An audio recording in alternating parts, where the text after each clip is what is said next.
Praise the lord. ક્રિસ્મોલ અભય તથા બહેનો, ડિસેમ્બર 5મી તારીખ દિવ્યદાન સંદેશમાં તમારું સ્વાગત છે. આ સંદેશ સાંભળનાર તમારા સૌ માટે અને તમારા પરિવારજનો વિશે પ્રાર્થના કરું છું. તમારા બાઇબલ લઈ લો. પ્રભુ આપણે જે સંદેશ આપે છે તે સાંભળીએ. માથેનો ગ્રંથ 7મો અધ્યાય 21 અને 24થી 27મી કલમ સુધી. ઈસુએ કહ્યું, જે કોઈ મને પ્રભુ પ્રભુ કરે છે તે બધા ઈશ્વરના રાજ્યમાં પ્રવેશ પામવાના નથી, પરંતુ જે કોઈ મારા પરમ પિતાની ઈચ્છા અનુસાર ચાલશે તેને જ પ્રવેશ મળશે. એટલે જે કોઈ મારા વચનો સાંભળશે અને તે પ્રમાણે ચાલશે તેને હું ડાયા માણસ સાથે સરખાવીશ, જેણે ખડક ઉપર ઘર બાંધ્યું હતું. વરસાદ તૂટી પડ્યો, પૂર ઉમટ્યા, પવન સુઝાવાટ કરતો તે ઘરને થપાટો મારવા લાગ્યો, પણ તે પડ્યું નહીં, કારણ તેના પાયા ખડકમાં ખોડાયા હતા. પણ જે કોઈ મારા વચનો સાંભળશે પણ તે પ્રમાણે ચાલશે નહીં, તેને હું મૂર્ખ માણસ સાથે સરખાવીશ, જેણે રેતી ઉપર ઘર બાંધ્યું હતું. વરસાદ તૂટી પડ્યો, પૂર ઉમટ્યા, પવન સુસાવાટા કરતો તે ઘરનો થપાટો મારવા લાગ્યો, અને કડડભૂસ કરતું તે તૂટી પડ્યું. આ પ્રભુની વાણી છે, તે આપણો આધાર છે. ખ્રિસ્તમાં ભાઈ બહેનો, આપણે જે વિચાર કરીએ છીએ એ જ બોલીએ છીએ ત્યારે સાચા. જે વિચાર અલગ અને ઉચ્ચાર અલગ એ જૂઠા. અને એ જ રીતે જે ઉચ્ચાર કરીએ છીએ એ આચારમાં આપણે અમૂલમાં ના મૂકતા હોય, બતાવતા ના હોય તો પણ પછી જૂઠા. એટલે વિચાર, ઉચ્ચાર અને આચાર સરખું હોવું જોઈએ. એટલે પ્રભુ ઈસુ આની જ વાત કરે છે.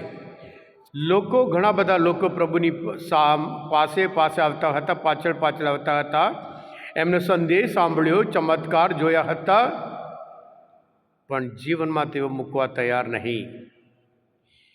એટલે પ્રભુ કહે છે, આવા લોકો મને પ્રભુ પ્રભુ કહે છે, બધા ઈશ્વર રાજ્યમાં પ્રવેશ પામી શકવાના નથી. જ્યારે પ્રભુના વચન પ્રમાણે જીવીએ, પ્રભુ કહે છે એ ડાયો માણસ છે. જે પ્રભુના વચન પ્રમાણે નથી ચાલતો પછી એ મૂર્ખ માણસ કહેવાય છે. જે પ્રભુના વચન પ્રમાણે જીવે એ એનો વિશ્વાસ બતાવે, શ્રદ્ધા બતાવે છે. એટલે ક્રિશ્ચિયન એટલે કોને કહેવાય? ક્રિશ્ચિયન એટલે પ્રભુ ઉપર વિશ્વાસ રાખે છે, પ્રભુ ઉપર પ્રેમ રાખે છે, અને સાથે સાથે બીજા ઉપર પ્રેમ રાખે છે, અને કોઈ પણ નિસ્વાર્થ રૂપ બીજાને મદદરૂપ થાય છે, અને એને ક્રિશ્ચિયન કહેવાય છે, ખ્રિસ્તી કહેવાય છે, પ્રભુના સંતાન કહેવાય છે. ખ્રિસ્તમાં ભાઈ બહેનો, જ્યારે પ્રભુના વચન પ્રમાણે જીવીએ ઘણું જોખમ છે.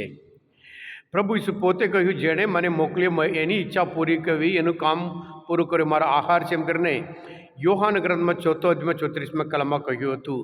પેતર, આપણે જાણીએ છીએ ઘણી ભૂલો કરી, પણ જ્યારે પ્રભુના વચન પ્રમાણે, પ્રભુ ઈસુના વચન ઉપર દ્રઢ વિશ્વાસ હતો અને એ પ્રમાણે જીવ્યા, સહિત થયા હતા.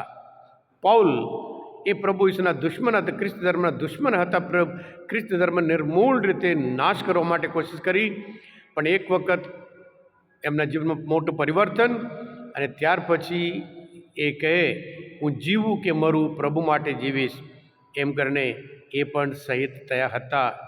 અને એવી જ રીતે ફ્રાન્સિસ અસીસી, જે પ્રભુના વચન સાંભળી એ પ્રમાણે જીવ્યા હતા. ઇગ્નેસ ઓફ લોયોલા દુનિયાવી મહત્વકાંક્ષા છોડી ઈશ્વર ઉપર, પ્રભુ ઈશ્વર ઉપરના પ્રેમના લીધે કે પ્રભુના મહિમા અર્થે જીવવા માટે ઈસુ સંઘની મંડળ, જે શિક્ષણ માટે હોય, સમાજ સેવા માટે હોય, ઈશ્વર રાજ્ય સંદેશ પ્રચાર કરવા માટે, એ માટે જીવન સમર્પણ કર્યું હતું. અને એવી જ રીતે મધર ટેરેઝા, આપણે જાણીએ છીએ, દરેક ગરીબમાં પ્રભુ ઈસુને નિહાળ્યા. હા ક્રિસ્મોલ ભાઈ બહેનો, આપણે બધા આજના શુભ સંદેશ સાંભળતા પ્રભુ આપણી અપેક્ષા રાખે છે. જે પ્રભુ પર વિશ્વાસ રાખે છે, પ્રભુના વચન પ્રમાણે જીવવાનું છે. પ્રભુના વચન પ્રમાણે જીવીએ જે મક્કમ રહેશે એ શાશ્વત જીવન પામશે એમ કરીને પ્રભુ ઈસુ પૂરી ખાતરી આપે છે. આપણે પણ હંમેશા પ્રભુના સંતાન તરીકે પ્રભુના વચન ઉપર પ્રભુ પર દ્રઢ વિશ્વાસ રાખી, પ્રેમ રાખી હંમેશા મક્કમ રહીએ અને જે શાશ્વત જીવન અને ખાસ કરીને જે આગમન ઋતુમાં આપણા કાર્ય દ્વારા આપણે બતાવીએ આપણે પ્રભુ ઈસુના સંતાનો છીએ. હા કૃષ્ણવાલા ભાઈ હતા બહેનો, આજના મનનચિંતન શાસ્ત્ર પાઠ સમજવા માટે પ્રભુ ઈસુને ઓળખવામાં મદદરૂપ થયા હોય દિવ્ય દયાનો સંદેશ તમે પોતે સબસ્ક્રાઈબ કરજો અને બીજા માટે પણ ફોરવર્ડ કરજો, કારણ તમે બધા આશીર્વાદિત છો, અભિષિક્ત છો. પ્રભુ ઈસુ, હું તમારામાં વિશ્વાસ રાખું છું. પ્રભુ તમારા અંતરમાં વસો.